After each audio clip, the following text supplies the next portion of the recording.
Tapi bener loh, dulu aku pertama kali ngerawat luka, aku sebetulnya nggak suka-suka amat gitu ya. Tapi saya selalu melihat hal positif tadi kan, saya selalu melihat hal positif dari apa yang saya lakukan.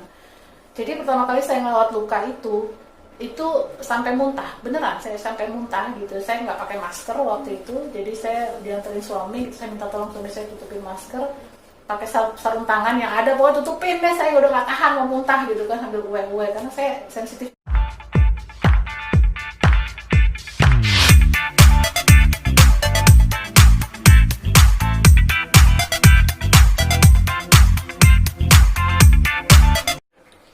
Assalamualaikum warahmatullahi wabarakatuh. Waalaikumsalam. Selamat siang Bu Irma. Iya. Pada hari ini kita dari Media Perawat, saya selaku adminnya, kita terima kasih banyak dikasih waktu untuk bertemu dengan Ibu. Dan hari ini kita akan ngobrol sebentar terkait dengan rahasia, trik dan tips suksesnya menjadi seorang entrepreneur perawat luka. Mungkin ada beberapa hal nanti akan kita tanyakan bagaimana seorang perawat luka yaitu Ibu Irma yang sudah sejauh ini bergelut di perawatan luka dan alhamdulillah jadi seorang perawat yang sudah sukses di bagian perawatan luka dan bisa menjadi inspirasi buat Jadi perawat luka sebetulnya karena kebetulan sih ya awalnya almarhum ibu saya itu pengen saya punya praktek gitu ya, praktek klinik. Nah kalau klinik itu kan dokter yang punyanya. Nah perawat ini apa nih, saya coba mencari tahu gitu kan, terus coba pelajari. Nah, pas saya ketemu dengan perawatan luka ini, saya coba aplikasikan ke orang tuanya dari teman suami saya. Yes. Ya. Ibunya dia mengalami luka, terus kemudian harus diamputasi. Saya rawat selama hampir 3 bulan ya. Lalu kemudian alhamdulillah lukanya sembuh. Nah itu buat saya sebuah pengalaman yang luar biasa. Di luar dari prasangka saya, ternyata perawat bisa ya melakukan itu gitu, yang dilakukan secara mandiri ya, walaupun ya tindakan kolaboratif paling kan pemberian kontrol gula darahnya gitu, tapi perawatannya itu murni kita yang mengerjakan ya. Nah itu suatu hal yang buat saya ini sangat menarik, dan kenapa tidak gitu, ini yang kemudian menjadi sebuah peluang untuk saya bisa berpraktek, pikirannya seperti itu dulu.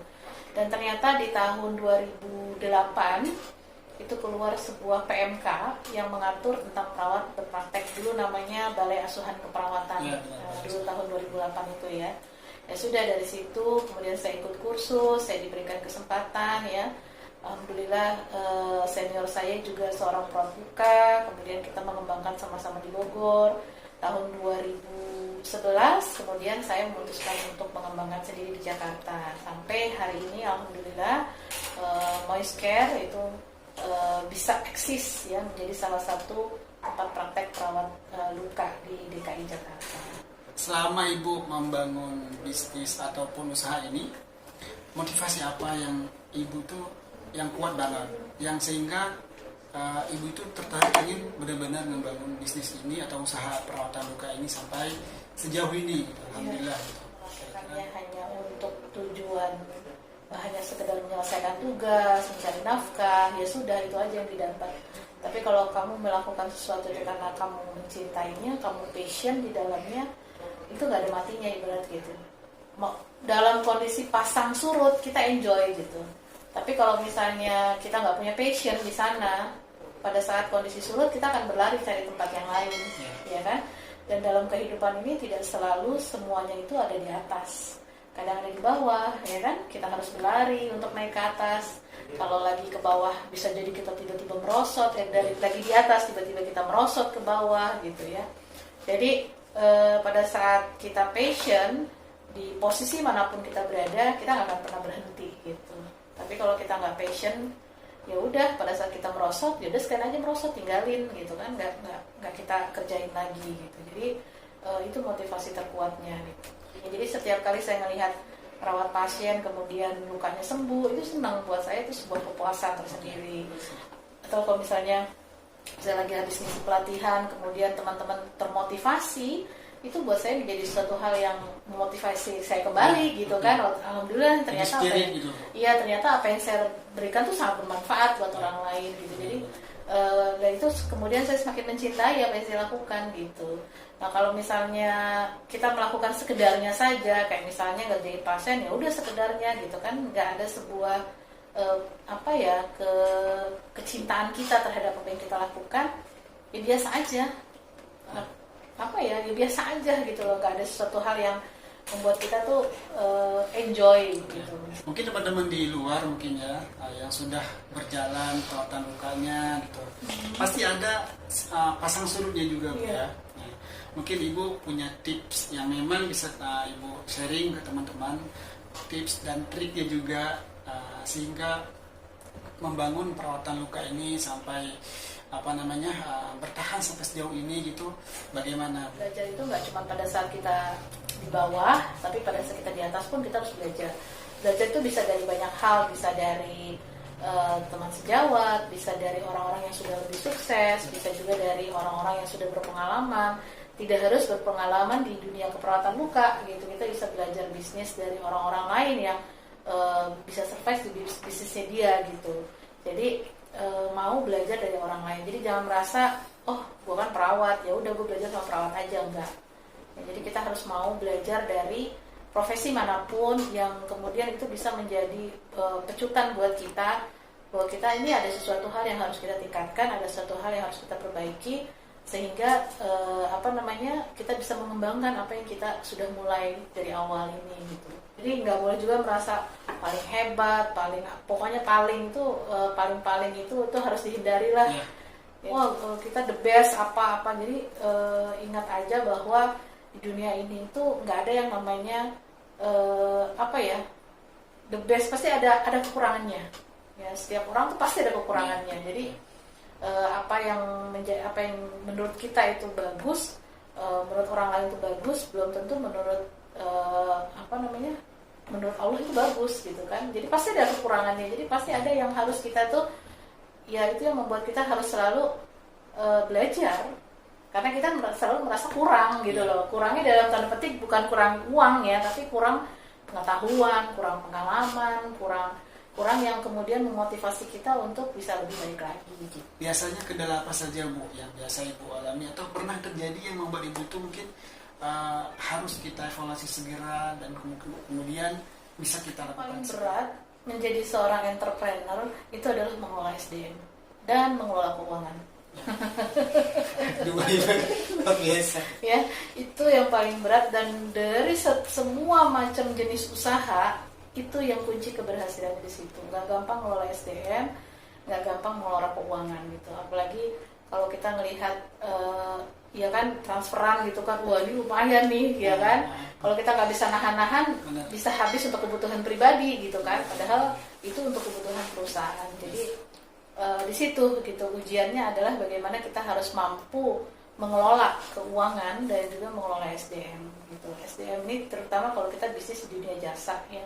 Dunia jasa ini SDM menjadi suatu hal yang penting sekali. Saya banyak belajar dari orang-orang yang mereka sukses dalam mengelola SDM gitu ya. Apa yang saya merasa bahwa saya harus perbaiki, saya perbaiki gitu. Jadi nggak pernah merasa pimpinan selalu benar, nggak juga gitu kan ya. Walaupun secara anekdotnya gitu ya, pemimpin tuh nggak pernah salah gitu.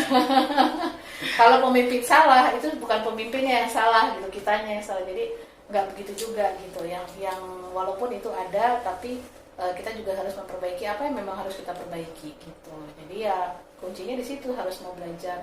Perawat kan nggak diajarin bagaimana mengelola SDM, bagaimana mengelola keuangan ya kan. Perawat tahunya cuma mengelola pasien, asuhan keperawatan gitu aja. Nah, ketika kita memiliki usaha ini, praktek mandiri, kita tuh tidak hanya diwajibkan atau diharuskan mampu memberikan asuhan keperawatan, kita juga harus mampu mengelola keuangan, mengelola SDM, mengelola marketing, mengelola apa lagi tuh, farmasi bahkan, ya kan? Ketika yang sesungguhnya kita tuh nggak pernah kita pelajari, jadi memang ekstra, belajarnya itu ekstra. Ya gimana caranya, harus mau belajar, kuncinya adalah belajar gitu.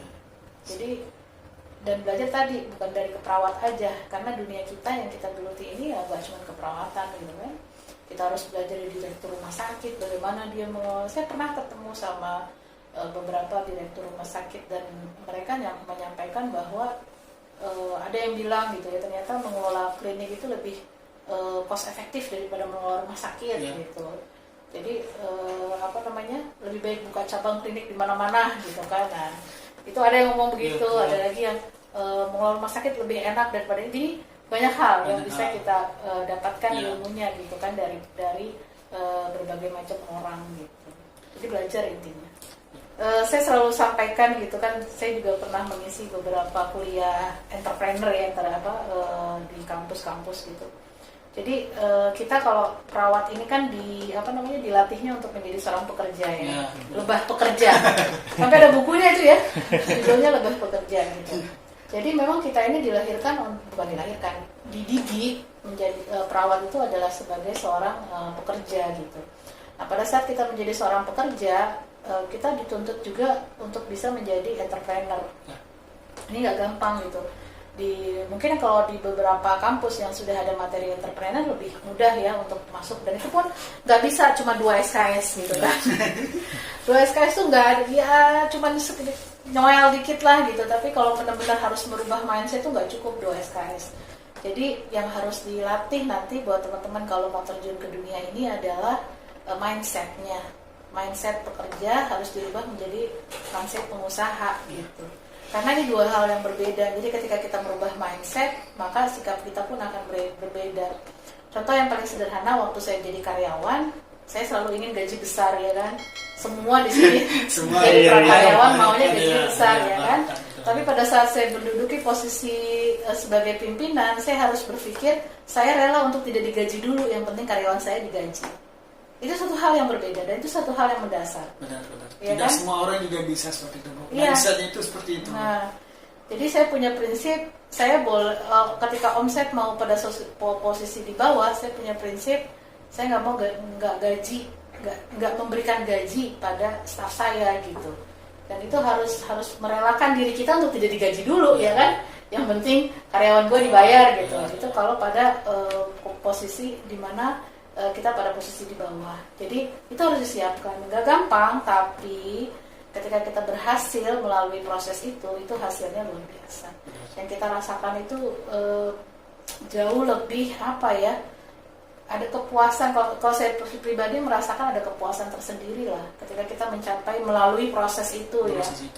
Itu ada sebuah rasa syukur yang berdobel-dobel lah gitu dibandingkan kalau kita hanya sebagai seorang karyawan gitu kan. Kalau karyawan lebih kepada gue kerja nggak kerja, gue yang penting digaji kan gitu. Ibaratnya kan gampangnya begitu kan. Jadi ya itu challenge ya, tantangan. Harus dilatih. Benar. Berarti mindset yang memang tadinya ya jiwa mungkin bekerja gitu ya, harus dirubah menjadi mental entrepreneur ya. Ya mungkin benar kata ibu juga, di perkuliahan mungkin SKS-nya mungkin terbatas. Mungkin ya itu harus banyak bergaul dengan pengusaha-pengusaha, kemudian cari ilmu kayak pelatihan-pelatihan gitu Bu ya. Yang paling penting pergaulan ya Bu ya mungkin ya. Pergaulan dengan sesama entrepreneur gitu. Sehingga lingkungan itu mempengaruhi juga. Tapi satu kuncinya, kitanya juga harus open, harus mau menerima. Jadi ada juga tipikalnya orang yang dia belajar kemana-mana, dia cari ilmu kemana-mana, tapi dia nggak open. Jadi apa yang dia terima, dia hanya anggap itu mah itu pengetahuan saja. Ya, jadi nggak diaplikasikan gitu, itu percuma gitu. Jadi yang kunci pertama adalah ketika kita belajar dari seseorang atau kita mencari pengalaman dari seseorang, kita jadi gelas kosong, jangan jadi gelas penuh. Kalau jadi gelas penuh percuma, kita nggak akan dapat apa-apa gitu. Mungkin banyak mahasiswa yang di luar sana yang lagi belajar, gua lulus habis ini mau kemana gitu, ya kan? Mungkin saya nggak tahu nih mau terjun ke perawatan luka kah atau mau kemoterapi kah. Kita kan lagi bicara konteksnya perawatan mandiri perawat ya. Alhamdulillah Ibu Irma salah satu yang profesional dalam perawatan luka. Nah mungkin Ibu bisa kasih wejangan atau kesan-pesan apa gitu buat teman-teman dalam terutama dalam hal perawatan luka ini. Bagaimana teman-teman yang tadinya mungkin saya punya jiwa nih, tapi saya mulai dari mana nih ya saya mulai dari mana sehingga saya bisa sukses kayak Ibu Irma yang alhamdulillah hari ini sudah beberapa punya klinik, dan itu bisa menjadi kemudahan buat teman-teman dalam mencari jalannya itu Bu. Mungkin itu pesan kesannya. Itu dulu yang pertama. Terus kemudian dan belajar itu betul-betul harus dari kita sendiri ya, bukan karena disuruh atau karena terpaksa. Karena kalau terpaksa percuma, nggak ada hasilnya gitu. Malah kita capek-capek doang gitu ya. Jadi segala sesuatu ketika kita diterjunkan ke satu, misalnya saya tuh selalu begini. Dulu waktu saya kerja di rumah sakit, saya diterjunkan di mana saya berada tuh saya selalu mencari hal positif dari itu, walaupun saya nggak suka gitu ya. Jadi untuk menemukan passion nih ya, menemukan passion kan nggak gampang kan. Jadi yang pertama kali kita lakukan adalah kita melihat sisi positif. Contoh waktu dulu saya pertama kali masuk ke rumah sakit kerja, nah itu di situ saya ditempatkan di ruangan yang menurut saya kurang menarik dan menurut teman-teman saya pun nggak menarik gitu. Setelah dirotasi gitu kan, biasa keliling, kemudian kan penempatan nih ya kan. Saya ini kok nggak menarik sekali ya, tapi ya sudah, saya bismillah, saya ikhlaskan, saya mau belajar gitu. Saya niatin seperti itu. Ternyata di menjelang hari besoknya kerja, tiba-tiba ada perubahan penempatan.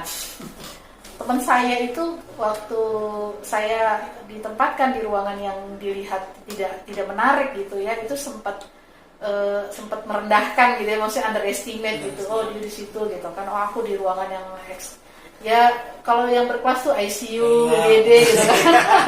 Gitu ya, pokoknya unit itu yang keren gitu kan. Nah terus tapi saya pikir ya sudahlah nggak apa-apa, ini memang rezeki saya di sini gitu kan. Nah tiba-tiba di besoknya itu penempatan ruangan saya dipindahin, nggak di ruangan itu. Ternyata saya ditaruh di ruang intensif anak. Bertukar dengan teman saya itu. Jadi buat saya dan teman itu kecewa banget, kelihatan banget kecewanya dia gitu ya. Tapi ya saya berpikir di situ memang kita harus ikhlas terhadap apa yang menurut kita baik, belum tentu baik di mata Allah gitu. Dan di situ nanti kita akan dikasih yang lebih baik lagi gitu kan, yang kita nggak duga gitu kan. Ya sudah, akhirnya saya ditaruh di ruang intensif anak dan di situ saya banyak belajar. Saya lulusan S1 satu-satunya di situ. Teman saya ada beberapa yang ngelamar kerjaan sama tapi yang diterima saya. Kenapa? Karena saya di situ waktu itu saya ditanya gaji, kamu mau gaji berapa? Saya bilang saya baru Pak, saya fresh graduate, saya nggak tahu apa-apa, saya di sini cuma mau belajar.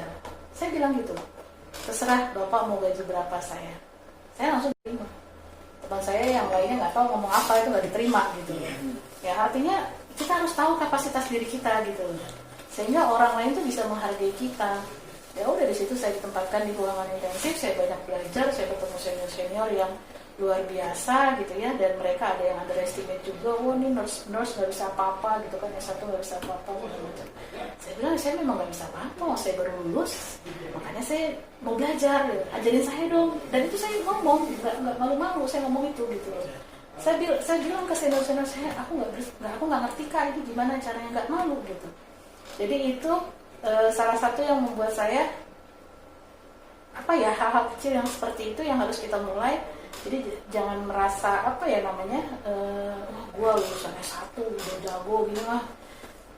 Aduh apa sih namanya istilahnya, aku susah ngomongnya ya. Membanggakan diri overconfidence ya, terhadap suatu hal tuh overconfidence. Jadi nggak bagus juga gitu. Kita harus punya kepercayaan diri tapi nggak perlu overconfidence. Orang akan melihat kok kemampuan kita di mana gitu setelah mereka berinteraksi dengan kita. Ya mungkin kalau kenal baru cuma gini-gini doang, katanya begini katanya begitu, ya wajar lah. Tapi lama-kelamaan orang akan kenal kalau udah berinteraksi gitu kan. Jadi nggak perlu overconfidence, nggak perlu overclaim ya. Overclaim ya, kecap paling bagus di sini gitu kan, nggak perlu gitu kan.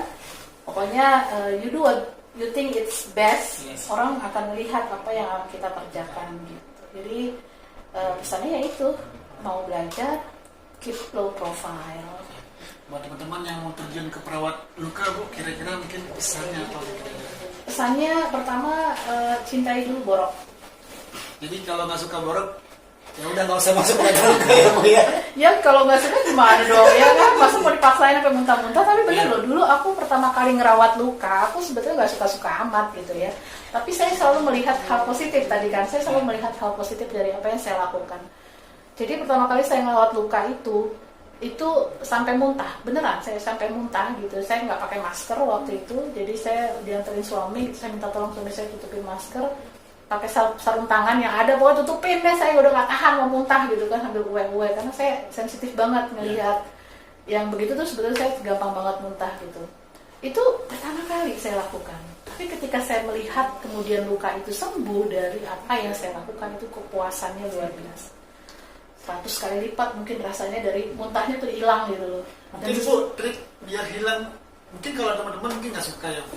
Ada trik nggak biar pertama itu merasa kayak ada hasilnya tadi. Jadi apa yang kita lakukan ini, kita lihat sisi positifnya nih, ya kan? Kita jalanin deh, kita lihat deh sisi positifnya apa nih. Di ujung kan ada hasil tuh, ya kan? Ya udah di situ kita akan melihat kepuasannya gitu. Akhirnya kita mencintai apa yang kita lakukan gitu. Granulasinya kelihatan. Detailnya kelihatan.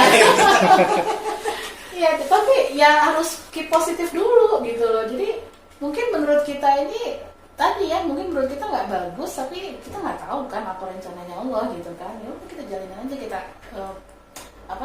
melihat sisi positifnya aja dulu. Dari situ nanti kita akan kelihatan gitu. Jadi merubah perspektif diri pikiran juga ya Bu. Ya mindset sih sebetulnya ya. Kalau misalkan udah nggak suka, perlu pelan-pelan dibuat diri biar lebih suka gitu. Ya, dicoba lagi. Kalau misalnya memang ternyata dari hasilnya itu kita merasa, aduh kok gue nggak senang-senang juga nih sama luka, ya udah gitu. Susah kan kalau saya ada temanku yang benar-benar senang banget dengan intensif gitu kan, mau gimana juga nggak minat gitu ya kan, mungkin belum terjun juga kan. Dia kan terjun ke situ karena dia suka di situ karena terjun ke situ gitu. Ya kan? Kita kan kalau menyukai sesuatu harus, ada nggak sih orang baru ketemu langsung jatuh cinta? Ada ya? Ada Romeo dan Juliet. Atau The Titan gitu ya. Tapi kan harus kenal dulu kan, minimal mengenal orangnya dulu kayak gimana. Kemudian dia jatuh cinta gitu. Makanya tak kenal maka tak sayang. Jadi kalau mau kenalan tahu, dulu berarti. Iya harus kenalan dulu, terjun dulu gitu kan, lihat dulu gitu. Oke. Mungkin Bu ini di luar teks ya. Mungkin saya keluar dari ide saya Bu nih. Alhamdulillah Ibu sudah sejauh ini berapa tahun Bu perjalanan ini Moiscare? Saya tuh jadi perawat luka dari 2007. 2007. Jadi perawat luka ya. 2007 berarti berapa tahun tuh? 13 ya?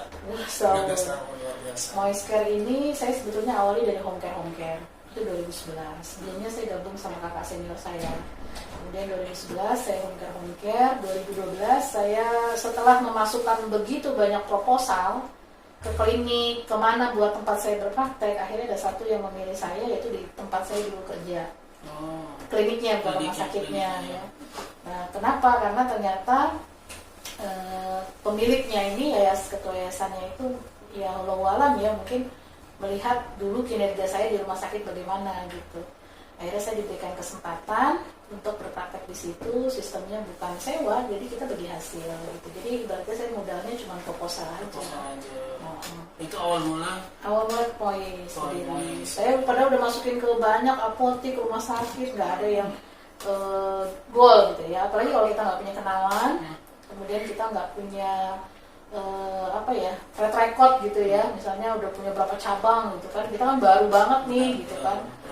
Baru merintis banget ya. Alhamdulillah orang yang kenal saya itu yang kemudian memberikan kepercayaan. Satu hal lagi yang harus teman-teman ingat ya, nanti kalau sudah terjun ke dunia kerja itu adalah jangan pernah meninggalkan hal buruk atau negatif ketika kita meninggalkan suatu tempat. Kenapa? Karena itu akan menjadi hal kita nggak tahu ke depannya itu bagaimana gitu kan. Satu saat kita butuh atau satu saat kita berinteraksi lagi kan, kita nggak tahu ya. Jadi memulai dengan yang baik, mengakhiri juga harus dengan yang baik.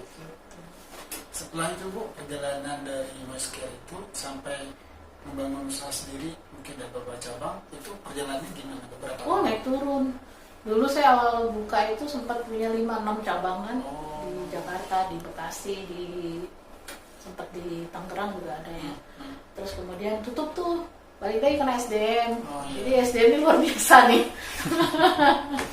Terus kemudian pelan-pelan gitu kan. Nah ini kita alhamdulillah di tahun 2020 ini dikasih kepercayaan ya, insya Allah nanti kita akan buka di beberapa cabangnya dari klinik Kimia Farma.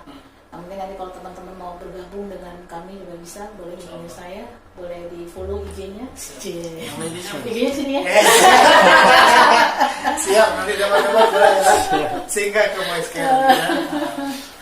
Gitu. Baik, mungkin itu saja ya Bu ya, yang sharing hari ini obrolan ya. Iya, iya.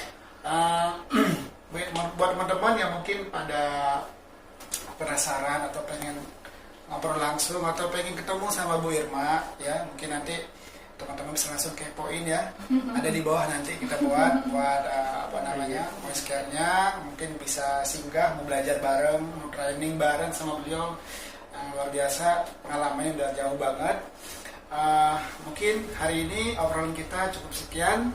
Terima kasih Bu Irma atas waktu hari ini yang luar biasa. Insya Allah nanti kapan-kapan Media Perawat singgah lagi. Amin. Dan Kalau kita collab ya. Insya Allah Bu ya ke depan. Collab. Cukup sekian Bu ya. Iya. Buat teman-teman, terima kasih atas perhatian hari ini dan obrolan hari ini. Kalau emang ada pertanyaan, nanti teman-teman boleh langsung menanyakan di kolom komentar kita.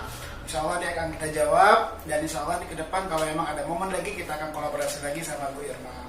Cukup sekian dari kami. Terima kasih Bu Irma sekali lagi. Terima kasih banyak. Saya akhiri dengan wabillahi taufiq wal hidayah. Assalamualaikum warahmatullahi wabarakatuh.